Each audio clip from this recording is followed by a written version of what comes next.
எனக்கு கொடுத்த ஊழியத்தின்படி, ஆண்டவர் எனக்கு கொடுக்கிற ஓட்டத்தின்படி இந்த மலை தேசத்தை கூட நானும் கூட்டிக் கொண்டு மோசேயை போல பரலோகத்திற்கு ஓடுறதா ஆண்டவர் என்னை அழைத்திருக்கிறார். நானும் இன்னைக்கு ஓடுறதுனால உலகத்தால் புறக்கணிக்கப்படுறேன், உலகத்தால் தூக்கி எறியப்படுறேன், சொந்த குடும்பத்தால் தூக்கி எறியப்படுறேன், சொந்த மனைவியால் தூக்கி எறியப்படுறேன். எனக்கு பேர் என்ன தெரியுமா?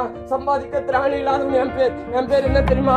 தகுதி இல்லாதவன் என் பேர். இயேசுவுக்காய் ஓடுறதுனால இன்னைக்கு என் குடும்பத்தால் தூக்கி எறியப்படுற பல லட்சங்கள் பல கோடிகள் வீட்டுல இருந்தாலும் ஒரு ரூபாய் கூட வாங்காம என்னைக்கு ஊழியத்துக்கு ஆண்டவர் அழைத்தாரோ அப்பவே எல்லாவற்றையும் நஷ்டம் என்று எண்ணிட்டு எல்லாத்தையும் தூக்கி போட்டுட்டு என் மனைவிக்கு கொடுக்க 5 ரூபாயோ 10 ரூபாய் அதில் வைத்துதான் நான் ஊழியத்தை செய்யறேன். எல்லாருக்கும் திட்டுவாங்க, எல்லாத்தையும் பெற பவுல் சொல்லுகிறது போல எல்லாருக்கும் நான் பைத்தியமானு, எல்லாருக்கும் நான் கேவலமானு அப்படிங்கிறது போல எனக்கு பேர் என்ன தெரியுமா? சம்பாதிக்க திராணி இல்லாதவன் பெயர்.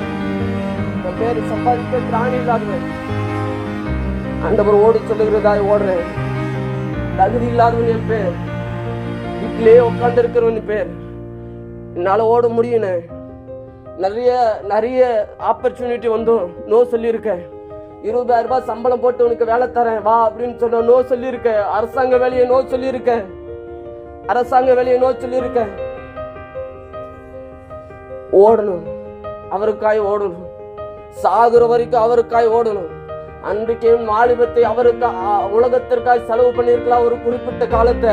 இன்னைக்கு இந்த வழிவிடத்துல நின்று சொல்றேன், நான் திராணி இல்லாதவனாய் உலகத்தின் பார்வையில, என் குடும்பத்தின் பார்வையில திராணி இல்லாதவனாய் இருக்கலாம். என் மனைவியின் பார்வையில ஆண்டவர் என்னை குறித்து அற்பமாய் எண்ணலாம். அன்றைக்கு அற்பமாய் எண்ணப்பட்ட மோசேயை ஆண்டவர் எதிர்த்திலிருந்து ஓடினது என்று தெரியுமா?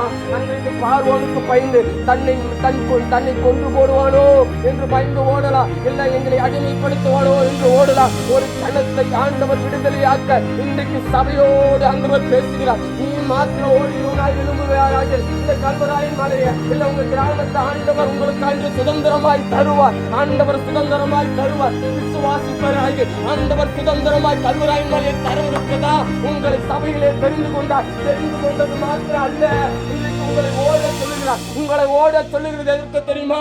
பரலோகத்தில் ஆண்டவர் உங்களுக்கு என்று ஒரு இலக்கை நிர்ணயித்திருக்கிறார். உங்களுக்கு ஒரு பொக்கிஷத்தை ஆண்டவர் வைத்திருக்கிறார். ஆங்கில வேதாகமத்தை எடுத்து வாசிச்சோம்னா